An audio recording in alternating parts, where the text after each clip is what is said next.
Welcome in, ladies and gentlemen, to NBR, or as we like to call it around here, Nothing But Rants, the show where I find topics that I'm oddly passionate about and I pontificate upon them. These are not hot takes, but rather takes that I'm hot about. What's up?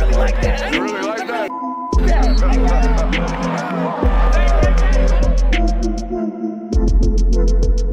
Let's shut up and grind some tape. It is Wednesday evening, and boy, I got them feet for free. I got them Shane Beamer feet for free today.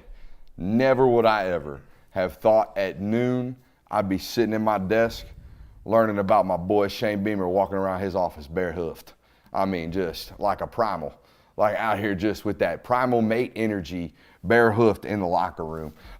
Shane Beamer apparently opened his doors of South Carolina's facilities for what was a 12-hour follow-me-around interview type scenario with Brandon Marcello of 24/7 Sports, who, by the way, as we go through this segment, I want to let you know that Brandon Marcello did something today that nobody gets the opportunity to do, and everybody and their mama's going to do it, and he did a great job doing it. So let's get that out the way, and let's talk about Shane Beamer, because this is a Shane Beamer segment. This is not a Brandon Marcello 24/7 Sports segment. This is a Shane Beamer segment.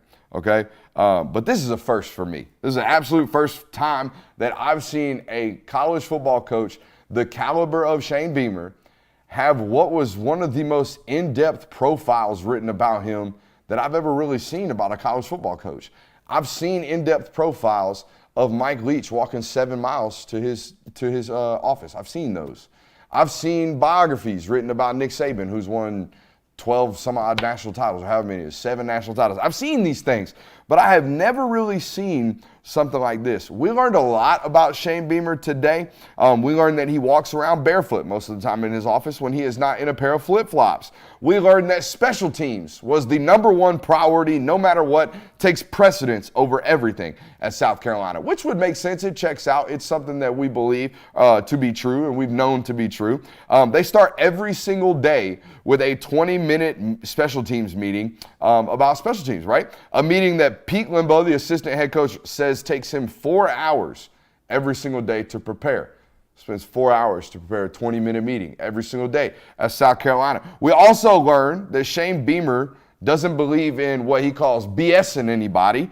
He just believes in being him and being 100% him, and I 100% agree with that. I 100% agree with you doing you and you being you. One of my favorite songs is I'm Me by Lil Wayne, because he talks about just being him no matter what, right? We believe in that. But this 12-hour following around of Shane Beamer, this wasn't conducted in July. This thing wasn't conducted in February. This sucker was conducted in the middle of August, 10 days before their season opener against North Carolina, a game in which they're an underdog by 2.5 points. This was not a time that was convenient. This was right before the season opener. This was game week.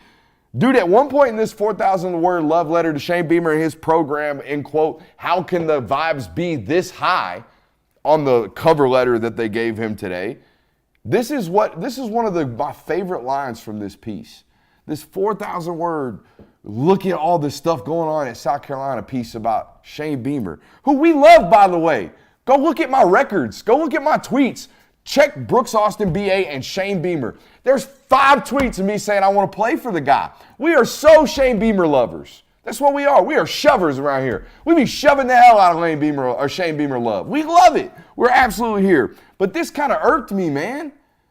10 days before the biggest game, one of the biggest games of the season opening week, right here we see this. Quote, Shane Beamer pauses office work 3 times for 20 to 25-minute discussions with some old random 24/7 reporter seated on his couch in his office.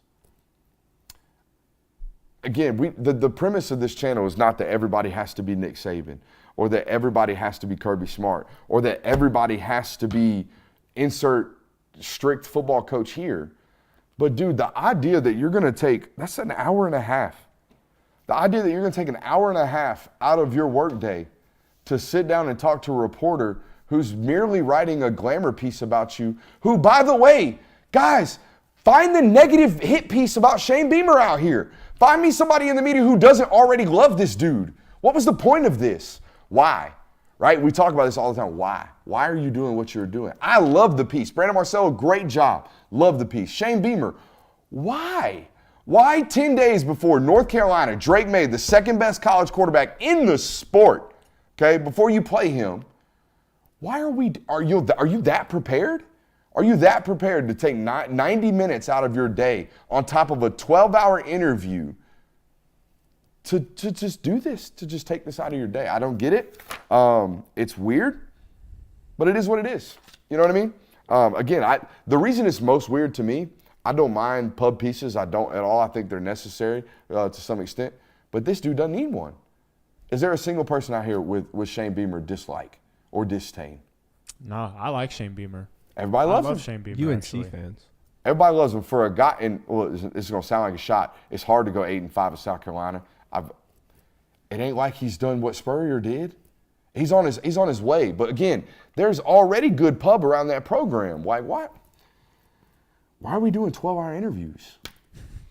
I think Shane Beamer is someone who really likes to be liked in front of the camera, liked, center of attention. I mean, I feel like he's always doing meme content too, which is kind of weird to do as a coach. It's fun to see sometimes, but like, dude, quit making TikToks every week. That was another piece or portion of the piece where they're like, how many coaches are cool enough to drop out that drip to Soldier Boy?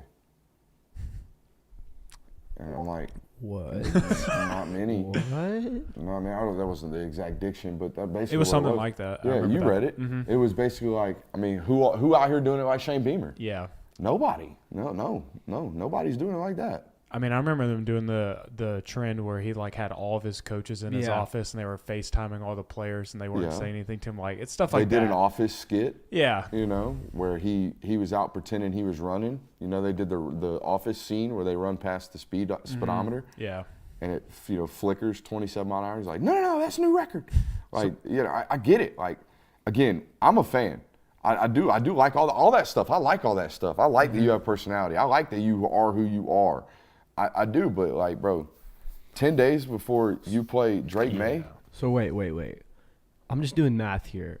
He took 5.5 hours out of his workday to create a special teams meeting and talk to a reporter. No. Pete Limbo takes 4 hours to prepare for 20 minutes. That was in the piece. He said that he read this thing about from Churchill. He said that for every page of notes that you have, it should take you about an hour, 2 hours or something like that. Yeah. And he would say the math equated to if you were going to do a 20-minute meeting, you should spend 20 hours preparing the meeting. Yeah.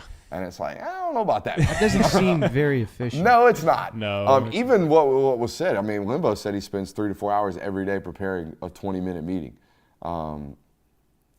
Which I guess, man, they are great at special teams, and it is one of the 3 phases in football. And look, again, this is the first negative thing I've ever said about him. It's been nothing but pub pieces from us with regards to Shane Beamer. I just don't get this one. This is really, really weird. I love all the props he gives his pops. That's great stuff. I love the piece in general. Just didn't understand why we were doing it in August right before we play Drake May. It just doesn't make that much sense to me. And again, you don't need that. Like we all love Shane Beamer. We all do. I still love him right now.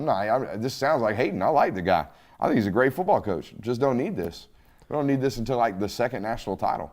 Yeah. I think they need to change whatever the South Carolina Clemson game is at the end of the year to who's the cringiest coach, and whoever loses that is just the cringiest coach for that year. I don't think there's more cringe than Dabo, but apparently the people that are around Dabo be buying that. They be eating that sauce. Drinking the Kool-Aid? Yeah, not even that. It's beyond that. They be in that. But yeah, we got a great show for you guys loaded up. It's going to be a good one. We're going to go through our week 1 predictions. We're going to talk about the Deion Sanders quote from the other day that had our guy Danny Cannell all up in arms. I love when the ACC just be out here getting titted on because Danny just be battle gearing up, man.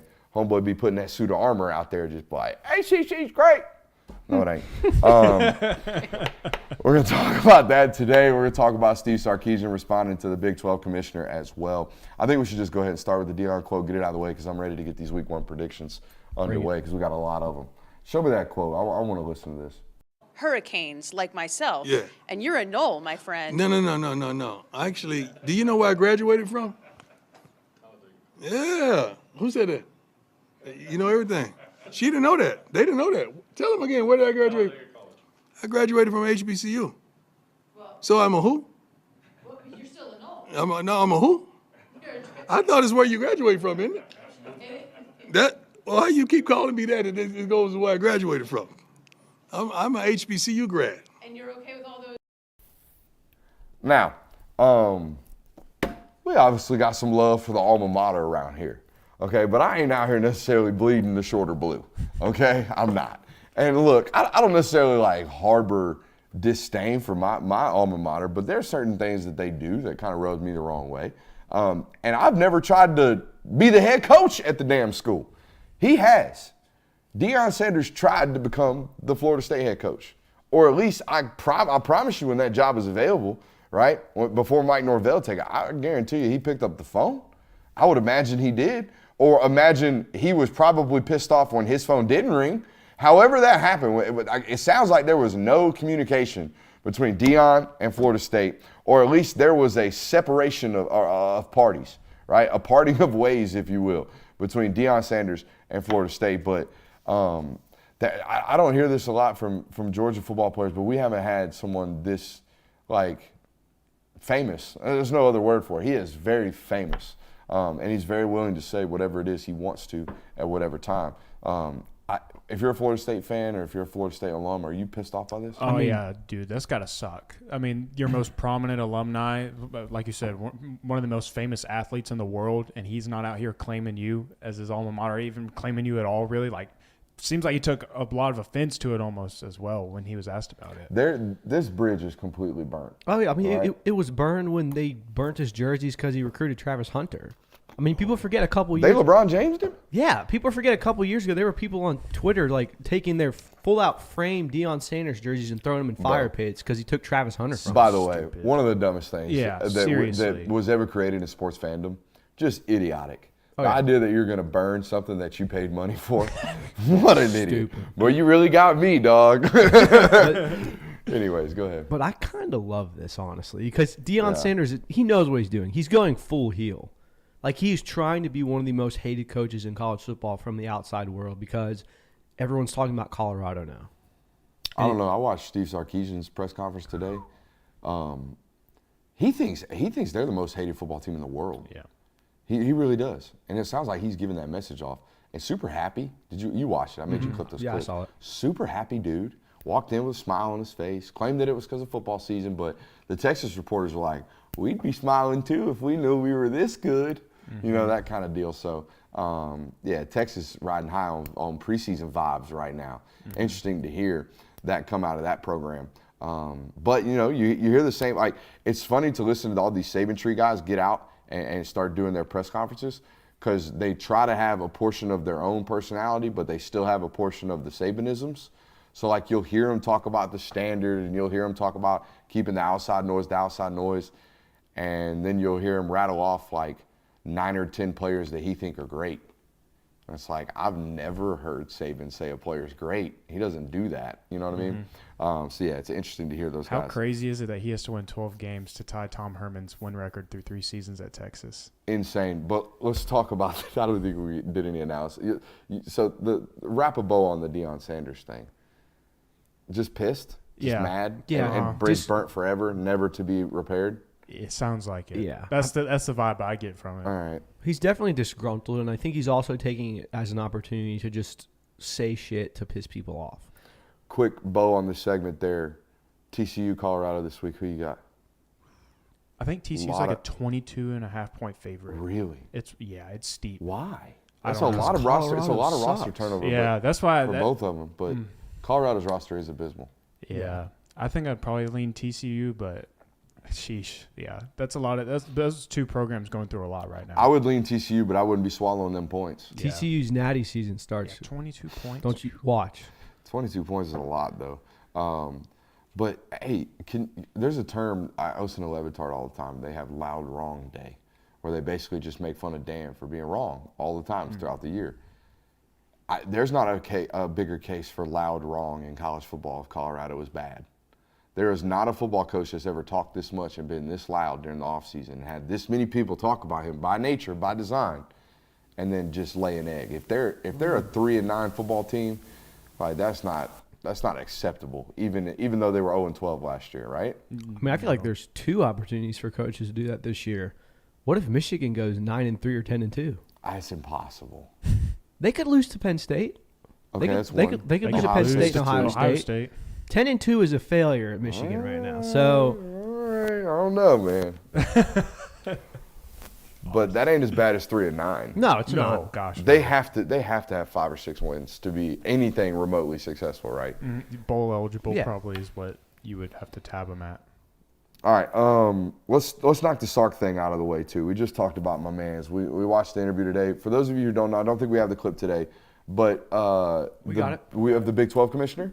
Well, we don't have the Big 12 commissioner. But That's what I was about to preface. I was about to tell you why Steve Sarkisian is talking about this. Just filling the audience in. Don't assume people know. for sure. You know what I mean? But anyways, the Big 12 commissioner was at a Texas Tech event. I don't know what he was doing there. It looked like some type of booster event. There was big TT in front of the podium that he was standing at. So he was very clearly not at a Big 12 event. He was very clearly at a Texas Tech event. And he signs off, and whether he be making a joke or whatever, but he signs off with the fact that, hey, I'm coming to your house during Thanksgiving, and y'all better handle business that next day when y'all play Texas.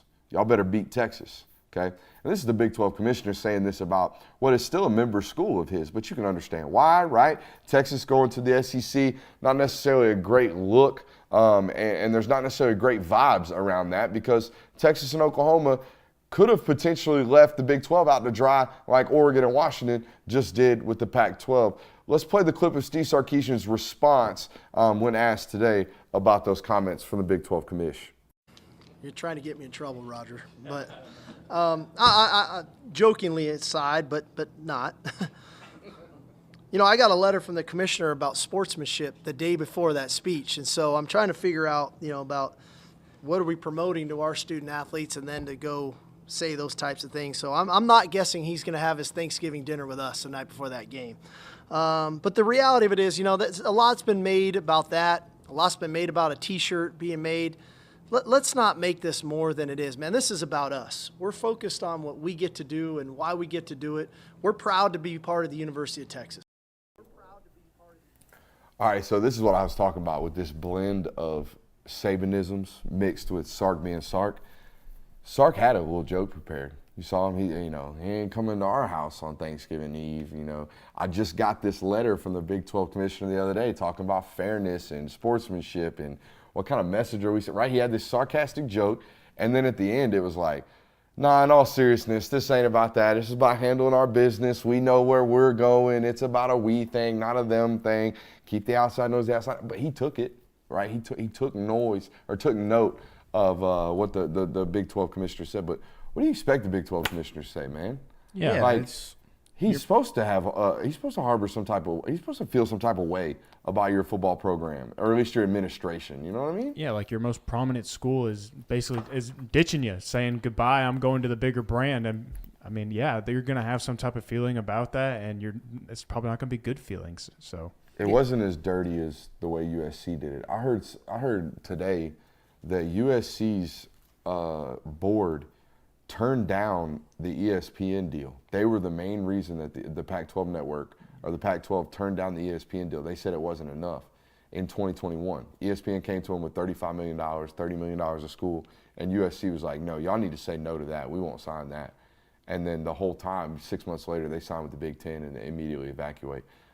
It's some shady stuff going around in conference realignment right now. And our vibe around here and our messaging around here has always been just wait. Just wait until conference realignment settles. And it sounds like we're waiting on Stanford and Cal to make a decision with the ACC. That could happen whenever. That could happen in the next couple of days, or it could not happen. But once those two dominoes fall, I think we're kind of settled with conference realignment until the Big Ten network deal comes up, until the SEC network deal comes up, and then who knows? I think at some point you're going to have some type of 3 mega conference vibe. You're going to have 3 conferences of 20 vibes like that. You're going to have essentially a Premier League in college football.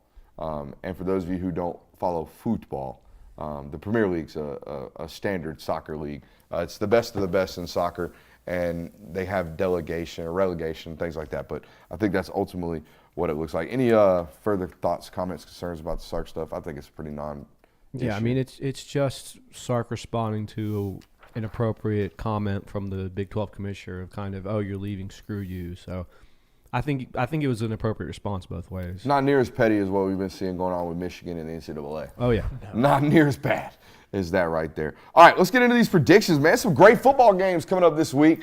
Starting tomorrow, Florida heads on the road to take on the Utah Utes. Spoke to Billy Napier today on the SEC teleconference call. Got to ask him about altitude. They drove out to Dallas last night because of the hurricane. Okay, drove out to Dallas, stayed in the hotel out there, and this afternoon around 5 o'clock they flew the rest of the way to Utah. And elevation's a problem. You know, elevation's like 4,700 feet up there where they play for the Utes stadium is at. What city is that? I don't know my geography. Isn't it Salt Lake? Yeah, I would assume Salt Lake. Either way. So it's elevation's pretty rough up there, right? I was wondering, like, hey, how are you acclimating to that? Not really. Just getting in 24 hours early, spoke to a bunch of specialists, spoke to a bunch of guys in the NFL, all that good stuff. Hey, I'm here to tell you, I got family out there in Colorado. That altitude is real. The moment you step down in it, you're like, I mean, it is something else, bro. So I think it's a relatively big part. He brushed it off. I mean, and he has more information than I do. Don't get me wrong. That dude spoke to specialists. He talked to everybody. He's got all of the resources at bay. But it's just not what you normally like. Typically, teams are traveling in early. They're spending a couple of days acclimating to the elevation, or they're practicing in elevation, and then moving over. Nothing. Going to move in 24 hours before. All his intel tells him that's all good. We'll see if it plays a factor. I don't think it does. The biggest factor in this football game we found out today, Cam Rising will not be playing. But what if I told you that was a relatively moot point? What if I told you quarterback play wasn't necessarily the key to this football game? These two teams faced off last year. Everybody knows that. They played in Gainesville in a real hot, sweaty, swampy environment, pun intended. They took 134 offensive snaps between the two football teams a year ago. 78 of those offensive snaps were run plays, okay? That's 60% of snaps last year in this football game were just runs, just standard running of the football between these two football teams. And by the way, the quarterback play was very superior to what we're about to get on Saturday in this matchup, right? Cam Rising, Anthony Richardson, slightly better than what we're about to talk about in this football game with regards to quarterback play. It should be noted that Vegas doesn't necessarily agree with me. This line opened up at 9 points, 10 points, 11 points, some books, depending on where you look at it, in favor of Utah with Cam Rising at the quarterback position. Since he has been deemed out for this football game, that number's been bet down all the way to -4, still in favor of the Utah Utes. So Vegas is telling you Rising's worth a tutty. I don't necessarily believe that to be the case. The key, in my opinion, is the run game, is the ground game in this football game. And if that is the key, well, Gator fans, I'm here to tell you there's good news, right? Florida has two great backs. Montrell Johnson and Trevor Etienne are great pairing, and they could very well take the game over. But there is a problem in that equation. If Florida's game plan is to go in, and if there's a requirement in this football game is to run the ball successfully, to have a recipe for success, or to win this ball game, or to protect Graham Mertz, all that good stuff, that's not necessarily great, because Utah finished in the top 25 in rushing yards allowed per game the last 4 seasons under Kyle Whittingham. These dudes strap. These dudes play the run game really, really well and have for year in, year out success. Oh, and by the way, on the flip end, Florida was 95th in the country last year in rushing yards allowed per game. Okay, a lot of that was because they were behind in a lot of football games. They were getting a lot more attempts, but 95th in the country last year. Granted, young football team replacing a lot of issues, cancel culture, if you will, getting rid of the cancers in the football team last year. A lot of turmoil, a lot of turnover, all that good stuff. They should be a better football team, you would think. But in a football game that prioritizes stopping the run and running the ball successfully on both sides of the football, Utah heavily favored in this matter. And guess what? They got a defensive tackle in Junior Tafuna, who is a preseason All Pac-12 guy. He's going to be a really good football player this year. Has played ever since his freshman year, going into his junior year now. Already got about 30 games under his belt as a defensive tackle, and Florida is likely to be without their starting center in this matchup. I don't think this football game was ever going to be 44-42. It's not the brand of football that these two football teams will play. These two football teams prioritize running the football and playing gap sound defense. And quarterback play, like I said, will be very, very below average, with Graham Mertz and Bryson Barnes being the two quarterbacks available in this football game. Oh, and by the way, guys, the Utah Utes may play in the Pac-12, and they may be going to the Big 12. That is an SEC football team disguised as whatever the conference they're in right now. They play a brand of football that is SEC ball. Take about 68 offensive snaps a game. They're going to run it 37 times. They're going to throw it 30 times. They're going to be really, really balanced, lean towards the run. Defensively, they're going to stop the run. They're going to play smack you in the mouth football, and they're going to control the lines of scrimmage. They're an SEC football team, okay? And by the way, Bryson Barnes, Utah's backup, he's going to add into the run game, okay? In the one game he started last year, I think he had 11 rushing attempts for about 85 yards. He's an athlete. It's one thing you will notice about Utah's roster. When you study them top to bottom, they recruit football players, dude. They recruit guys like Bryson Barnes, who was a relatively good high school football quarterback, broke state records as a high school football quarterback. But you know what he also did? He had 135 career tackles as a safety. Because dude's just a football playing some bitch, and that's what they recruit. That's all they recruit at Utah. Give me the Utes in a close football game. Okay, I like them by a field goal, and they're a 4-point favorite. So lay the points, or actually take the points if you're Florida. Give me Florida +4. I think Utah wins it in a close one. What say you, boys? I had pretty much the exact same analysis on it. I think it's week one. You're going to have a lot of fatigue in teams. It's going to be sloppy, a lot of mistakes, probably 2 turnovers each on each side. Low-scoring game, Utah eventually wins. I just don't think Florida has the horses to keep up with Utah, especially in that elevation. By the way, asked him today, if you see a single cramp from Florida, Billy Napier's a liar. I'm just kidding. But I did ask him, hey, are you ready for a 4-quarter football game? Because this is what this is going to be. Are you conditionally ready? And he's like, oh, yeah, we're good. Not worried about it. Not worried about altitude, not worried about his team's conditioning levels.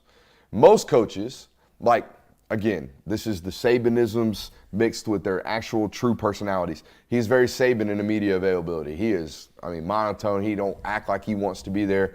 And in front of a room, he's very boisterous, right? When he's outside of cameras, very, very strong personality. That's why he is who he is. He's a successful football coach, right? But when it comes to kind of giving you the answer, he ain't really there for it. He's not really there. For ready to talk to the media. So yeah, I got Florida, Utah in a very close football game there. On to the next one. Let's talk about South Carolina versus North Carolina. We already talked about this a little bit. We got them Shane Beamer feet for free, which was interesting to see. I still can't. I don't want to dwell on it too much, but have you seen anything like that? I'm not tripping, right? I've covered college football and I've watched college football for a long time. When was the last time you saw that kind of access on a coach in season? Never. I can't tell you. Very unique. Very weird. Anyways, let's talk about it. South Carolina versus North Carolina. North Carolina, a 2-point favorite in this football game. And I got a new rule. Okay, I got a new rule on this here program. Listen close. Okay, if you're a football team in which the point spread is less than a touchdown, okay, and you can't block, I'm not picking you. I don't care how good your quarterback play is. I don't give no shits about nothing. If you are in a tight football game, if we are going in and it's a coin toss and you have no offensive line or you have a history of not being able to block, we ain't taking you. We are not putting money on you. We will not pick you. Okay, so keep me consistent on this the rest of the time. We ain't doing it. If it's a coin toss, we're going the other way. Did you know that North Carolina has allowed 40-plus sacks in each of the 4 years under Mac Brown? 40. That's a lot, bro. And guess what? Replacing a receiver like Josh Downs is hard enough. It really is, okay? And if you didn't watch North Carolina play last year, you may not understand this. But Josh Downs just didn't have any normal 95 receptions for 1,000-plus yards. It wasn't just your average, hey, that guy's out there, we'll throw him a slant or we'll throw him a fade ball or we'll just target him. No. Josh Downs saved them from an additional 15 sacks last year, okay? Because when you have run-throughs and blow-throughs, you know what you need? You need a receiver that's always open and is open immediately. That's exactly what Josh Downs was last year. I would say about 30% of their offensive snaps were downset hut, getting into Josh's hands as soon as possible because Drake's about to get hit. That was their entire offense. And now guess what? Josh Downs is not there. Now, they did a good enough job of replacing people. I think they got 2 guys out of the portal that were not Josh Downs, but they're Josh Downs light, right? Montrez Walker, the kid from, who was the team that the Golden Flashes last year that gave Georgia some fits? Kent State. Kent State, kid from Kent State, Montrez Walker, one of the biggest additions out of the portal, or availabilities, I should say, out of the portal. Nate McCollum, kid from Georgia Tech, guess what? Gave Georgia problems too last year. So extremely talented football players at that slot receiver position, and having an attempt or an ability to replace the issues that were, or the void left rather by Josh Downs. But this is a football team that is perennially had a problem keeping their quarterback upright, and that's a problem, okay? South Carolina should win this football game because they won't be completely outmatched at the quarterback position. The only way North Carolina is going to overcome these deficiencies on the offensive line is if their quarterback is that much more special than the guy on the other side, okay? And though they're not going to play each other face-to-face, rep-to-rep, that's what it becomes a lot of the times. North Carolina in a shootout, okay, against the other dude. And guess what? I mean, we can say what we want about Spencer Rattler, but he's not going to be overmatched entirely in this matchup on a college football field, okay? The number one thing you will hear about Dow Loggins is his ability to meet his guys in the middle. The new offensive coordinator for South Carolina, right? Dude, I think a lot of people might have misconstrued how good Spencer Rattler was at Oklahoma when he was in a nice, simple offense. The year he was replaced, did you know that dude completed 75% of his passes? Yeah, it was just because he got benched because they were getting smoked by Texas. Yeah, that's it. Dude got benched and couldn't hold off Caleb Williams by completing 75% of his balls. Like, I know last year was rough. Multiple turnover football games. He had 4 multiple turnover football games. 18 touchdowns to 12 interceptions is replaceable. That's the kind of performances that get you replaced by any other standard in any other metric. That's not good quarterback play. It did not look great last year. There were drastic inconsistencies in his play, and there was obvious discomfort in that offense under Marcus Satterfield. But like I started with, Dow Loggins, listen to anybody that's ever played under him. He is the definition of a player's coach. You will hear people take stabs at his performance as an offensive coordinator. You will hear people take stabs at the fact that he's a former fired NFL coordinator, that he didn't survive there, that the reason he is here is because he has failed his way back down to the NCAA. People will tell you that. But guess what they will also tell you if you do any research? Every guy that's ever played for him freaking loves that dude. You know why? Because he meets him in the middle. And if we're going to meet a quarterback in the middle, we might increase his chances to have success, right? He's not going to ask guys to play in a box. He's going to sit down, and he has all offseason, and he said, hey, Spencer, what's going to make you feel comfortable? How do we get back to getting you to complete 75% of your balls? Because if you complete 75% of your balls in the SEC, by God, we're going to be great. We're going to be a great football team. How do we do that? All right, so I think Spencer Rattler is going to have not necessarily a rescindance year. Okay, I'm not talking about a Heisman contender. I'm not talking about that. But he's not going to have 18 touchdowns to 12 interceptions. You're going to see a guy that's much more comfortable. And by the way, I know it's a propaganda season and it's a talking season, but the word out of South Carolina is that dude is playing lights out right now. Spencer Rattler is. So my prediction is South Carolina by a touchdown. Little Spencer Rattler trivia for you. Did Spencer Rattler have more tackles on interceptions last year or rushing touchdowns? Well, since you're asking, Yeah, that's I'll such take an the obscure tackles. question. I'm going to say tackles. See, I tricked you. It was really close, though. He had 2 tackles last year on his 12 interceptions, so 1 out of every 6. Okay. He's making the play. High effort guy. That's a bring your lunch pail type dude on the pick 6 and statistics. Yeah, but he had 3 rushing touchdowns last year, so Okay.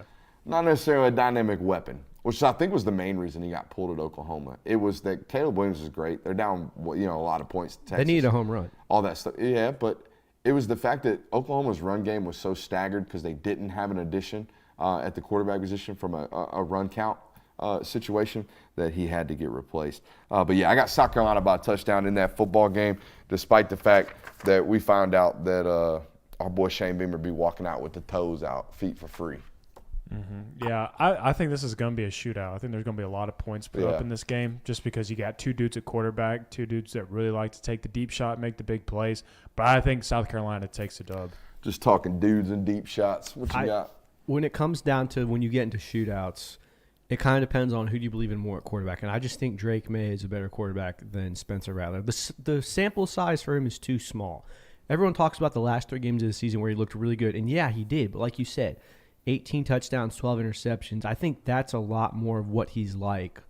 So I'm going to go. Dude, I think even in that stretch, there's still a 24 for 49 game in there. In that last 3-game stretch for Spencer, like, I mean, he completed 66% of his balls last year, which is still hot, but it wasn't like elite. Yeah, so I would say North Carolina wins a close one, 965 to 940. Oh, it's a turn the sliders There's down no type defense of game in this on game. Madden, There will be bro. no defense play. No. Yeah, it's out there with that Stetson Bennett glitch type vibes, bro. Oh, God.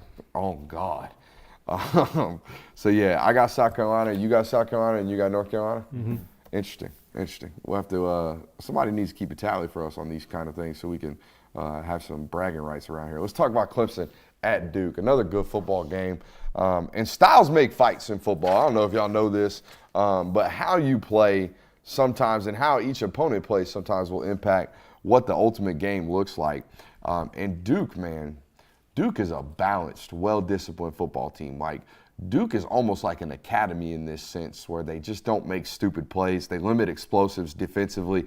They play boring 8 football. When Duke is Duke, when Mike Elko or Dave Cutcliffe has got Duke being Duke, Duke is 8-5, don't play around, solid-ass, hard-beat football team year in and year out. They're going to make you stop a variety of rushing concepts under Elko as well. I think last year they had 6 ball carries with over 500 yards of rushing, including including their quarterback, Riley Leonard as well. Okay, I had over 600 yards rushing last year. They're going to make you stop multiple weapons. What does that mean? That means you're going to have to require eye discipline, and you're going to have to play with physicality at the line of scrimmage. Now, I don't know about you guys, but if I'm walking into a week 1 opponent and I'm telling my defense, hey, we got to show up ready for a fist fight, okay? We got to show up ready to be physical, okay?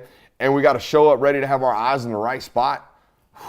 Week 1, man, week 1, that's a tough ask. That's a tough ask for any defense, okay, unless you're Clemson. And we're going to have a lot of analysis like this for the next couple of years. But god dang, Clemson's old as fuck. Clemson is old as shit in that front 7. They are so old. So old. When I look up there, I see nothing but dudes that have been starting for 3 or 4 years. And somehow they lost 2 first-round draft picks. Their whole front line is dudes that have been playing forever. I mean, 13's still playing. What's homeboy's name? Look up the roster. You'll be like, damn, he's still playing? Yeah, it is. They got a bunch of dudes been playing forever, including Barrett Carter, who we love. Been starting 3 years for them and is going to be a first-round draft pick most likely at the linebacker position, right? So if you're Clemson, right, this is a Clemson team that's been around forever. They have I worry about their long-term depth. I really do. I worry about, if you look at the 2 deep, it's like redshirt senior, been in here for 5-6 years, been playing since before COVID, since Clemson was perennial national title contender, been here since Trevor Lawrence days, right? There's some of those guys. And then the 2 deep is like, you're going to be starting a freshman, Jamal Anderson, if Barrett Carter gets hurt. Do you have that for me? Yeah, both 13s are super seniors, Tyler Davis and Brandon Spector. Yeah, Braylon Spector. Brannon? It's Brannon.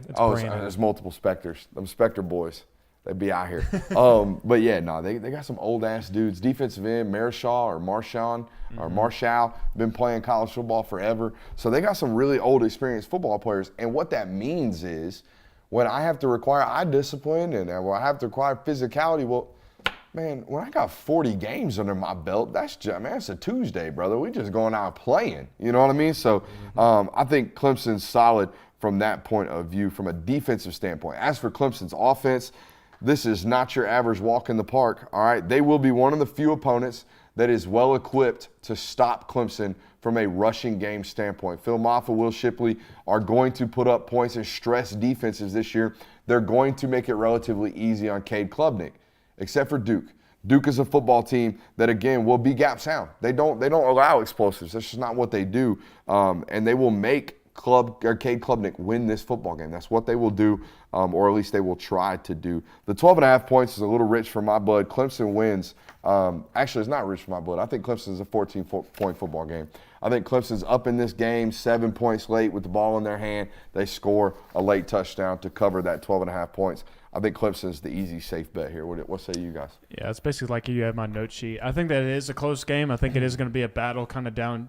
I think going into the fourth quarter, it's a battle. But then by the time the clock hits 0, I think it's going to be a 2-score game for Clemson. I just think that Clemson's talent prevails, and that's what gets them the dub this week. Same. Going with just my gut analysis like you do, I think this Graphics utilization? Graphics utilization. Whoo, buddy. My graphics utilization tells me that this is one of those games where we're asking Monday of next week, does Dabo Swinney have his offense? Is Cade Klubnik the Heisman winner? And he probably won't be, but I think that's how Clemson comes out in this game. They'll win by 2 scores. I like it. So we're all on Clemson there, which means we're probably going to end up being wrong. Now, the game of the week, and luckily that's it's good news for my Duke top 15 team this year. Bet. That is. I like that. We got a Sunday game. How about that? 2 years in a row, these two football teams, that being Florida State and LSU, match up on a Sunday, and this time in Orlando for some reason, like weird. I know it was a home and home or a neutral and neutral via home and home. Yeah. Played in the Superdome last year. We're going to play in Orlando this year. Proximity to the school in Tallahassee, I'm sure, played a role or something like that. But of all the stadiums in Florida to maybe potentially try to pack out with Seminole fans, the Capital One Bowl or whatever it seats 60,000 people in Orlando. It's not the biggest stadium in the world. Rest in peace, the Orange Bowl. Yeah, nonetheless. Anyways, a great football game, and man, it wasn't all that great last year. I know it ended well, but God, it was sloppy. Like it was a football game in which you had 2 muff punts, a fumble, and a blocked PAT, all in the last 5 minutes of the football game. Nobody wanted to win this one at all. I don't expect such a sloppy play from a final stretch of the football game standpoint in this one. I also don't expect LSU to come out and start stagnant. If you remember last year, and I don't know how you could forget, last year Brian Kelly, first year, implementing his system, implementing his offense. As the year progressed, they got more comfortable as an offense. They figured out what worked for them. But not only that, Jaden Daniels got far more comfortable. The only problem is they got comfortable. They started working into a groove, and part of that groove was Jaden Daniels' legs added into the equation. So as the season progressed, guess whose health deteriorated drastically? Jaden Daniels. So now we have a fresh Jaden Daniels and a Jaden Daniels that is comfortable within his offense. Year 2, game 1, Jaden Daniels, that's a real Heisman-type football player. That's what that dude, I believe, is going to play like on Sunday afternoon.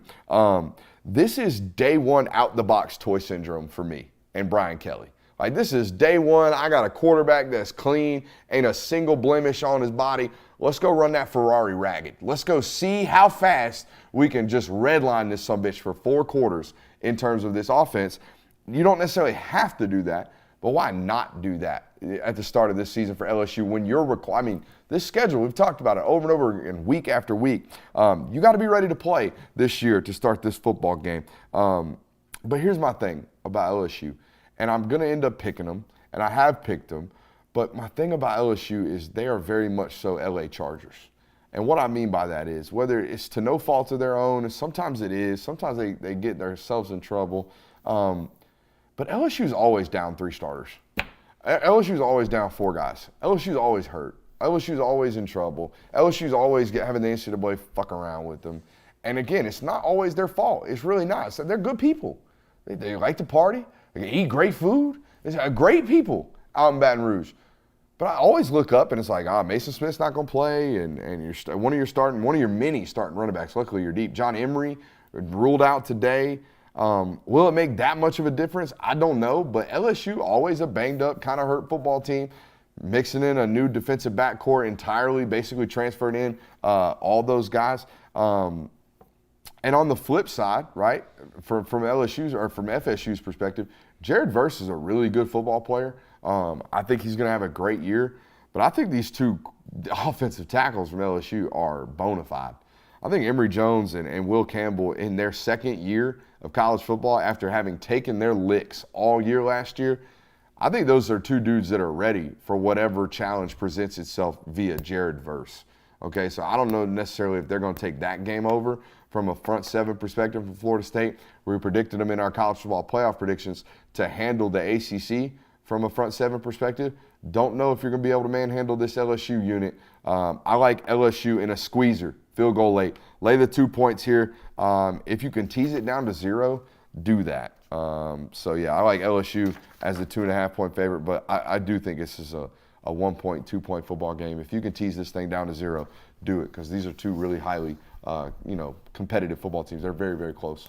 This is one of those games for me where, it's early in the season, stakes are high, but not super high because it doesn't have any impact on your conference schedule, but still, you're the biggest game of the weekend. This is one of those games where I'm just like, I'm going to lean the way of the more experienced head coach in this scenario, and that is Brian Kelly, and that is LSU in this situation. It's the more experienced roster in these types of situations. And I think FSU is still going to have a great season, but I think the Tigers are going to win this one. I do think it's close, but I do by a touchdown, in my opinion. I think they could take it out by a touchdown. But, yeah, rolling with the Tigers and Brian Kelly. I think LSU last year was the more talented team, was the better team, but they shot themselves in the foot so many times, like you said. Blocked field goal, 2 muffed punts, missed the game-tying extra point. Slow-ass start. I mean, they win that game if they don't have any special teams errors. And they created or had every piece of ingredient for a just blowout. Mm-hmm. Multiple turnovers, slow start, and falter down the stretch. So, yeah, you lost that football game. No shit. Mm-hmm. Yeah. And then when you look at it, it's a 1-point loss. And I think they're a much improved team this year. I think they kind of feel like they let one slip away against FSU last year. They'll win this game by 10 points. Absolutely. I want to close with this. Do we have anything else? We had the Michigan thing, but nah. Oh, yeah, we're good. You're talking about taking another stab at the NCAA. Jim Harbaugh has basically, and a laugh at his own schedule. Jim Harbaugh is letting everybody from his son to his daddy coach his football team the first 3 games of the year. It's insane. They made a graphic out of it. The UM football team made a graphic about all 12 of their different interim head coaches that they're going to have, just as to the NCAA. That's all it was. It was a watch this. My dad, who hasn't coached football since 2009, is going to coach the whole second half of Game 3. I want to close with this. We talked about it to start the local hour. Uncommon energy. Okay, have it. Find something that makes you want to have it, right? Steve Harvey said, find that thing that keeps you up at night. Find that thing that makes you itch, man. Find that thing that makes you go crazy. And if you can't find it, fake it. We talked about fake juice the other day, Fusin, right? Fake juice, bring it. Have that uncommon energy, man. Show up, show out, and have some juice about your life, man. People will notice, okay? People will notice immediately. Appreciate you. Love